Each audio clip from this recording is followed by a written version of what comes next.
Joe! Hello!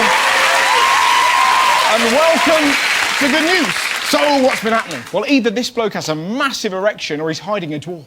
Men shooting from this direction, I saw a gunfire coming from this direction. That is nothing. Did anyone else see that gnome wanking on the news? Gnomes banned for 100 years have been spotted here at Chelsea.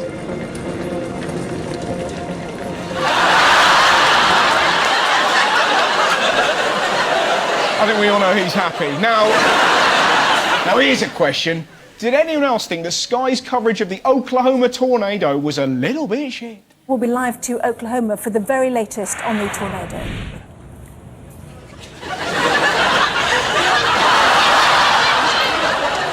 So the very latest there from Jeremy Thompson.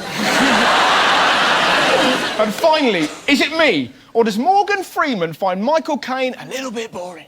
They then, in the movie, show you how it was done without CGI.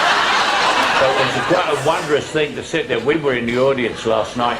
I'd never seen it with audience. And the reaction was incredible because they actually show you because, you know, in the story, the police come in and solved how the trick was done. I played a magician in one movie, but I was doing a guy like, I had to learn card tricks I could do.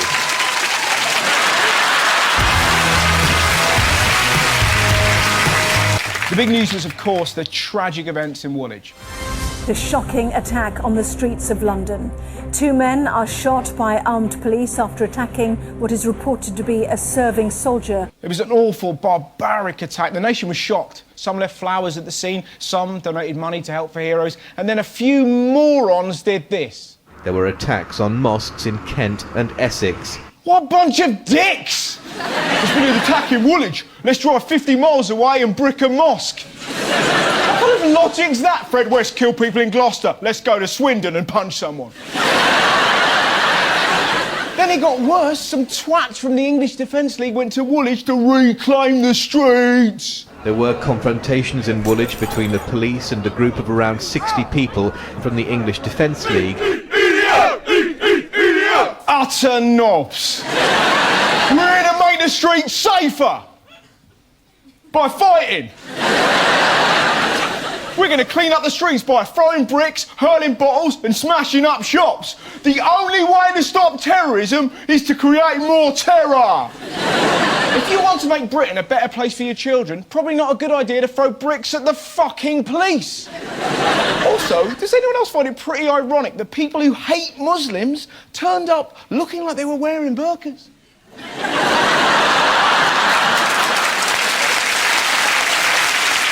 It's so stupid! Some of them can't tell the difference between Islam and Narnia. Never submit to Aslan. And don't get me started on Mr. Tumnus! It wasn't just the EDL being idiotic. Did you hear what happened on Twitter? Hundreds of people sent tweets like this. Why are you marching in Woolwich? And who were they sending it to? EDF Energy. That's right! People were accusing an energy supplier of being racist. This poor guy was shitting himself. Now, some tweets were good, though. Nick Griffin got slammed after a typically bigoted outburst. Soldiers safer on front line than in London. That's the reality of mass immigration. The politician who did this to Britain should hang. And what was the very first response he got? Nick Griffin, you're a cat shit pushed through a puddle of rat smoke. I couldn't have put it better myself. Now, one thing we can all agree on, in times of adversity, you need a strong leader. David Cameron stepped up and delivered this stirring speech. This country will be absolutely resolute in its stand against violent extremism and terror. We will never give in to terror or terrorism in any of its forms. I will work every hour God sends until terrorism is a thing of the past. And where was he 24 hours later? The Prime Minister's flown off on holiday. He has gone to Ibiza with wife Samantha. What an idiot! The country's on terror alert. He's like, whoa, I'm going to Ibiza. Pedro, line out the cocktails. Daddy's going to get bollocks. So why has Dave gone on his holes? Well, he's had a tough time trying to make gay marriage legal. The Prime Minister is facing opposition from within his own party as the bill to allow same-sex marriage in England and Wales returns to the House of Commons. You're telling me. Now, loads of Tories were outraged. It's disgusting, it's appalling. But Norman Tebbit wins my award for overreaction of the week. Did you see what he said? Gay marriage may lead to a lesbian queen. What?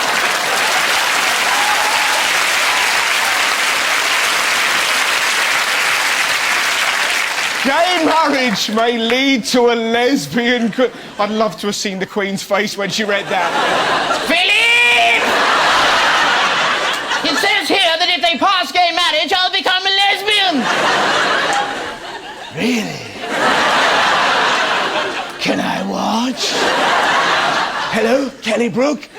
I'm sending a cab.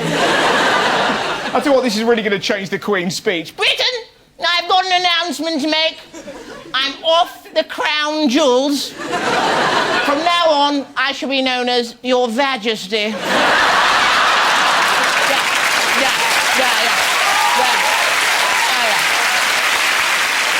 Gay marriage will lead to a lesbian queen. What, and I suppose you'll make Prince Harry do this? Mind you, if you think what Norman Tebbit said was insane, look what this bloke in America did. A dog owner sends his pet to be euthanized because he thinks his dog is gay. The pup was pumping another male dog. The owner told shelter workers he refuses to have a gay dog. Yeah, he wants his dog to be killed because he's gay. Poor doggy, yeah. Imagine him in the pound. What are you in for? Too old? You? Too fabulous.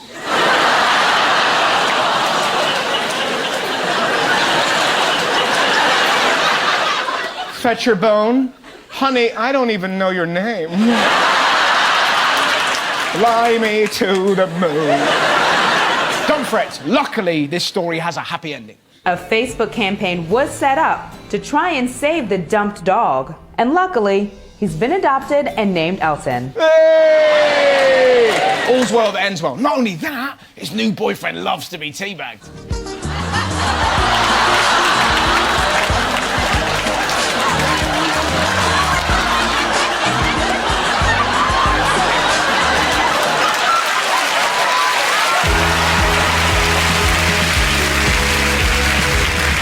Elsewhere this week, have you seen who fancies being London mayor? Eddie Izzard says he's prepared to take the flak for wanting to pursue a career in politics. In a recent magazine interview, the comedian confirmed he will seek the Labour nomination for Mayor of London. Wow.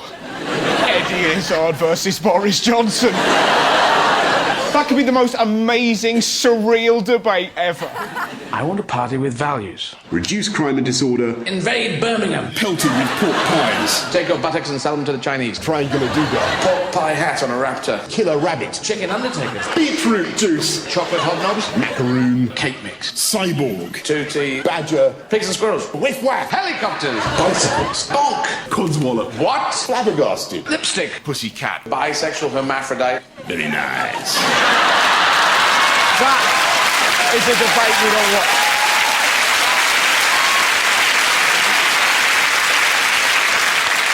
Mind you, if you think those two are odd choices for a mayor, check out this story from America. Robert Tufts might look like your average preschooler, but this little guy's got more credentials than most men 10 times his age. He's the mayor of his own town. A town in America has a 4-year-old mayor? Imagine his manifesto. I will be strong on green issues, or as I call them, bogies. I'm going to give the economy a boost, and if it's really nice, a Twix. Imagine him in debates. This little piggy went to market, this little piggy stayed at home, but still claimed benefits, and that is bullshit.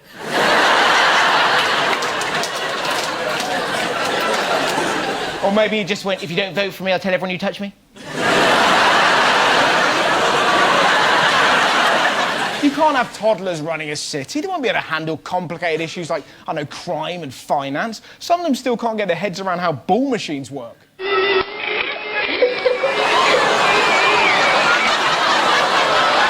How are they appearing? From a toddler mayor to a really lazy bastard, some bloke in America has been paying another man in China to do his job for him. A U.S. computer programmer actually outsourced his own job to China so he could goof off at work. He paid the Chinese programmers about 1/5 of his six-figure salary while he surfed the internet. That is unbelievable. Russell Howard, would never do that. Did you see what he was doing at work instead? Bob devoted his work time to Facebook, Reddit, eBay, and cat videos. In fairness, they are funny.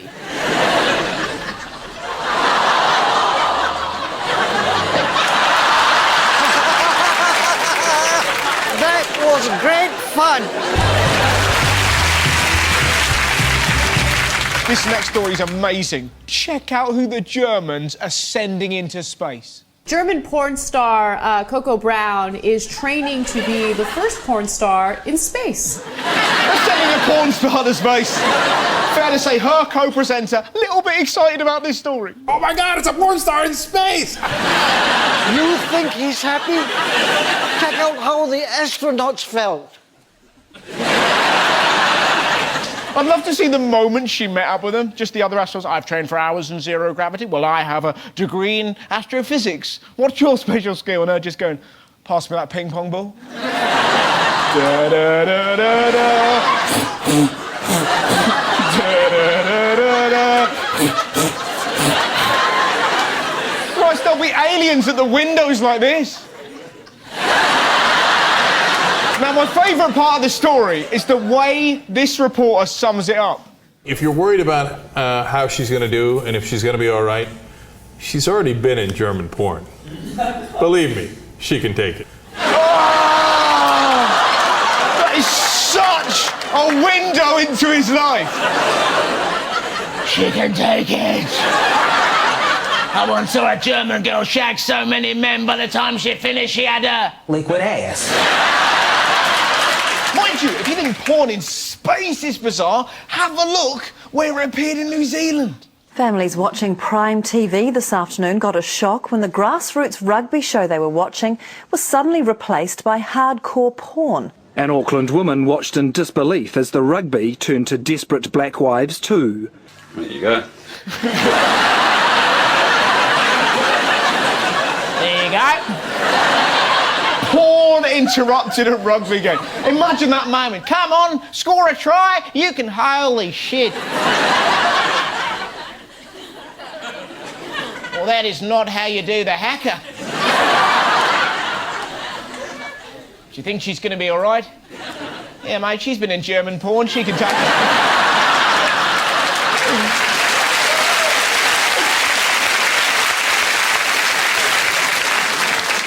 It is outrageous, though, isn't it? I mean, showing porn in the middle of a TV show, for Christ's sake, you're here to entertain, not show random bits of filth. I would never... From the makers of Cock the Week and Big Fat Jizz of the Year, comes Russell Howard's Wood News.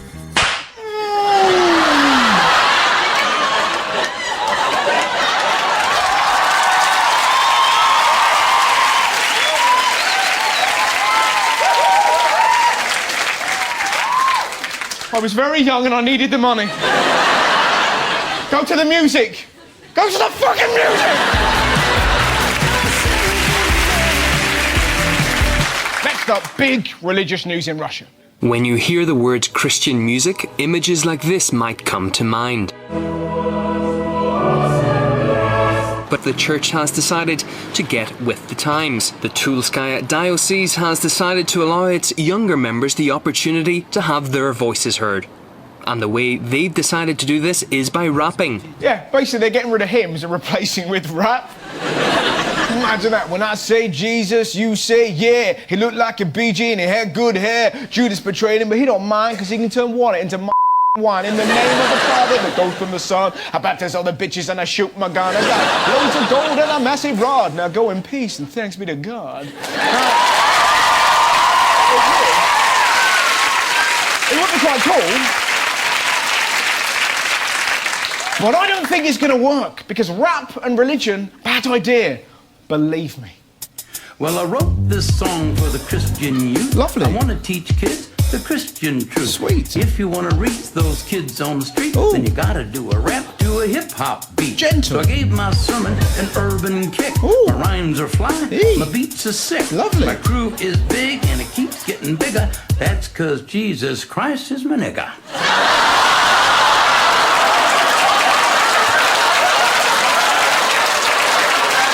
What?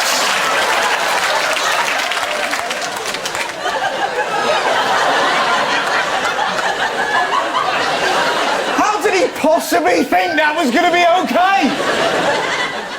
If you create something that shocking, don't film it.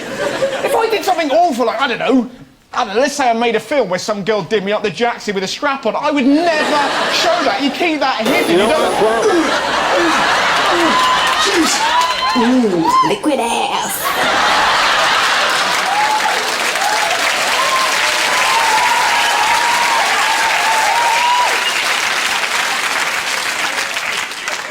All right, I was a little bit older, but I still needed the money.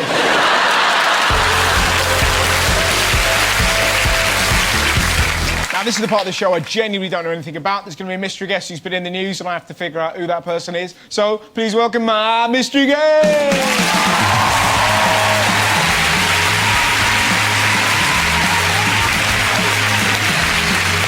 Hello. How are you? I'm very well indeed. How are you? Good. Excellent. What's your name? Norman. Norman. Right. It would appear to have something to do with birds. Let me think. Let me have a look-see. Is it to do with parrots? No. Canaries? No. Budgies? Yes. Right. Why have you been in the news? Are you the world's best budgie? No, not the world's best budgie, no. No. Come here, I've got to show you some love. Shake my hand, that was a good guy. That's a firm grip. How many budgies have you killed?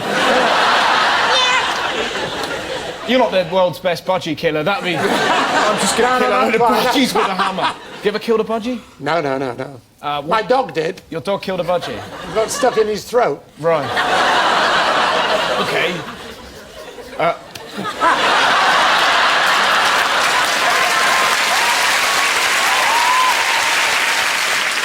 Do you have the most budgies in the world? No. I actually work in a circus. You work in a circus? Yeah. That must be a pretty shit circus if it's to hold the budgie, not elephants, or it's just budgies? Well, we're not allowed elephants in the circus nowadays. We have domesticated animals, horses, ponies, and the budgies. And the budgies. So why have you been in the news? Why have I been in the news? Yes. Well, I've been voted the world's longest living ringmaster.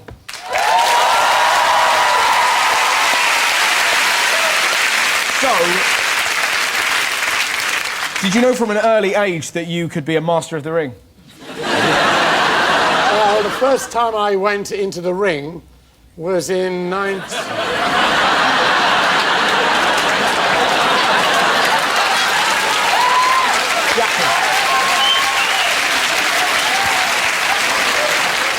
can't say anything around here. It wasn't even legal then. Now, the first time I performed in the ring, yeah, it doesn't work. First time you leapt in the ring doesn't work. What word are we looking for? For the first time I entertained in the ring? Yeah. No. The first time I went in the ring was in 1948. Oh, there you go, and you've been in the ring since 1948. I feel like I'm talking to my future self, it's amazing. Yeah, do you mean to say you're going to look like me? I hope I look like you. Oh, there you go. You're a good-looking man. How old are you? Me? Yeah. 77. There you go. You're looking all right on it. Have you ever had any awful incidents happen? Of course you do at times. You know, there's sometimes attack, but you'll see them in a... Budgies attack? Yes. Oh, yeah. Have you got any diva budgies that you think, just because they're sort of glamorous, you have to deal with them? Yeah, of course. Who's your biggest diva? What's her name? Actually, they're all male budgies. All right. Yeah, all male, and two of them are paired up. It's fine. It's the 90s. Now, I'll tell you what, I'm going to introduce you to the budgies and run a budgie circus. Get in, let's do that. We're going to run a budgie circus. So, Norman, first of all, I think I look a bit like Boris Johnson's sperm. Well, you could say that, couldn't you? Yeah. So what are we going to do with these critters? You're not frightened of them, are you? Yeah, a little bit, yeah. I want to hit them. I won't hit them, but my instinct says kill. You never know what they might do to you. Well, if they do that to me, I'll put them on a George Foreman grill. I'll show you a couple of tricks, and you'll have to do the next one. Gotcha. Gotcha, but listen, you've got to learn this one. It's a twist. You've got to pick him up. Yep. Put him on the other hand, like that. Sexy. Let him down. Nice. Right, you have a go at doing that. Okay, there you go. Pick him up. Now put your hand up to him. Be brave, be positive. Right, positive. Up, put him on your other finger. Above it, above it, above it. No, in front of it. There. Like that. You've got to know that. It was just there. I'll show you again. Watch this, Russell. Right, pick him up. Yeah. Now, straight in front of him, like that. I see, right. I see. Now, you have a go. Turn round. You're in the wrong place. Sit down. Good boy, sit down. But don't go like this. No. You know, positive. Be strong. I will. You're a big, strong man. Yeah. Dealing with budgies. Right, now, let me do it. Now you're going to do it. Come on, you're doing well. Come on, right in. Put your hand in. Push your hand in. Go on.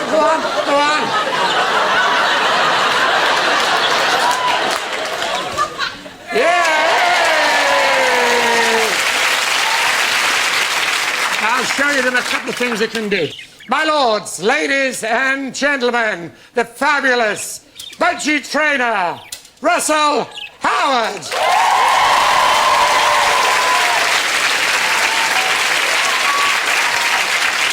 Now,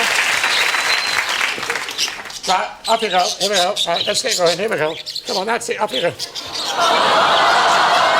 on, keep going. Here we go. Ah, come on. Now you stand over the other side. Right, you chase them up. Just click behind. Up you go. Not Come too on. much. That's it. You're doing well. Come on, keep going. There we go. Come on, hurry up. Right, let's sit down there. Now, what's he's gonna? Hey, come on. Come on, here. Come on, just get them to sit down here. Say, hey. How do you stop them doing this? Stand up the other end. Just click there when they come down. Come on, guys. Hurry up. Click down there. That's the one. Come on. Ready up. Ready. Sit there. How you do? Come on. Let go. Up the top. Let go. Let go. That's right. Up high. There's a bit more to go here. That was wonderful. Ladies and gentlemen, please give it up for my Michigan! And the wonderful budgie!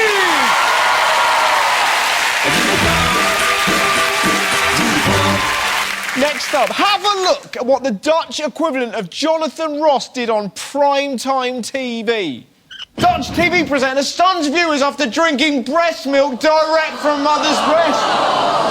You think it's shocking hearing about it? Wait till you see it! Niet gezeten. Moet dat gewoon... Ja, ik weet het. Ik heb dat niet gedaan.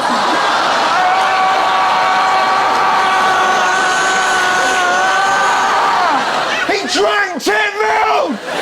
It wasn't just me that was shocked, even her baby was terrified! Some even ran to complain! Christ, only one person sums up how I feel! Ain't nobody got time for it. Yes!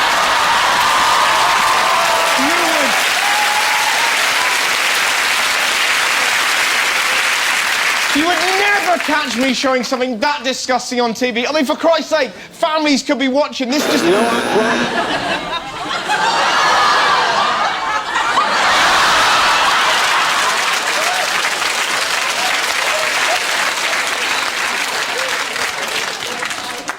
I don't remember filming that one.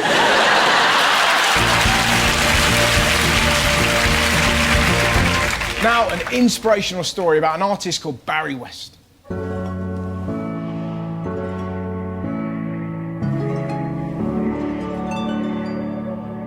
Seeing Barry West at work, it's the precision and patience which is at first extraordinary.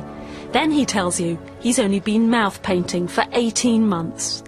Just started out, just trying out as a little stick drawing, just as a bit of fun, and then went from there really and thought, I mean, I'm getting some really nice comments back after putting some on Facebook, and I just went more and more and thought, I want to practice more and more. I like these comments.